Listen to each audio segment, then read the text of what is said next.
येत्या काही दिवसात ऑक्टोबरच्या महिन्याला सुरुवात होणार आहे। 1 ऑक्टोबरपासून देशातील अनेक नियमामध्ये बदल होणार आहेत। जाणून घेऊयात ऑक्टोबरमध्ये कोणते 7 नियम बदलणार आहेत।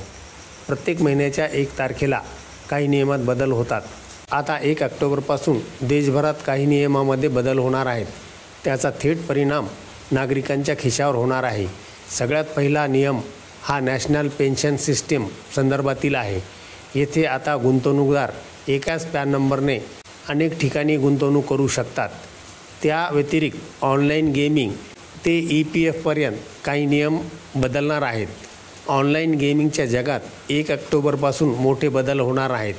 नवे नियम लागू होण्याच्या आधी सरकारने गेमिंग कंपनी, बँक आणि अन्य हितधारकांशी चर्चा केली आहे। राष्ट्रपती द्रौपदी मुर्मू यांनी आधीच या कायद्याला मंजुरी दिली आहे। या नियमांचा उद्देश ऑनलाईन गेमिंगमध्ये अधिक सुरक्षितता आणि पारदर्शकता आणणे हा आहे। 1 ऑक्टोबर 2025 पासून आता ऑनलाईन रिझर्वेशन तिकीट बुकिंग करताना सुरुवातीचे 15 मिनिटे फक्त या प्रवाशांना मिळणार आहेत, ज्यांचे IRCTC अकाउंट आधार कार्डशी जोडलेले आहेत। हा नियम तात्काळ तिकीट बुकिंगसाठी तयार करण्यात आलेला आहे। 1 ऑक्टोबर 2025 पासून UPI युजर्ससाठी एक मोठा बदल होण्याची शक्यता आहे।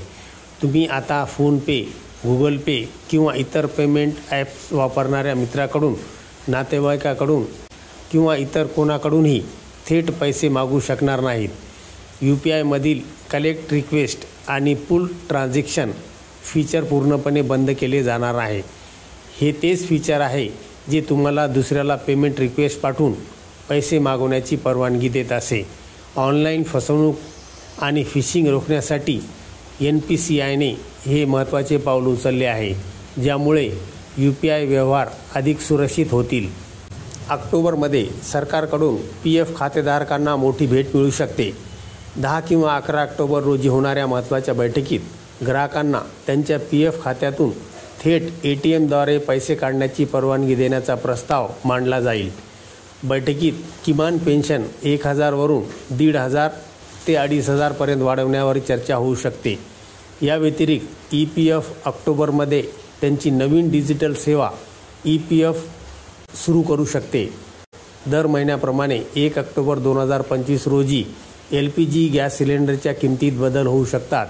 अलीकडेच GST कमी झाल्यानंतर गॅस सिलेंडरचे दर कमी झाले नव्हते, त्यामुळे 1 ऑक्टोबरपासून गॅस सिलेंडरचे दर कमी होण्याचीही शक्यता व्यक्त होत आहे। Pension fund regulatory and development अथॉरिटीने नॅशनल पेन्शन सिस्टीम म्हणजेच NPS मध्ये मोठी सुधारणा केली आहे, जी 1 ऑक्टोबर 2025 पासून लागू केली जाईल।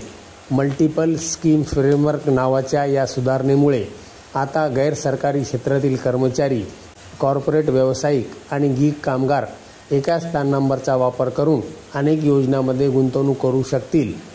यामुळे गुंतवणूकदारांना त्यांचे निवृत्ती नियोजन मजबूत आणि सुरक्षित करता येईल। PFRDAच्या नवीन मल्टिपल स्कीम फ्रेमवर्क अंतर्गत एकाच पॅन नंबरचा वापर करून अनेक योजनांमध्ये गुंतवणूक करता येते।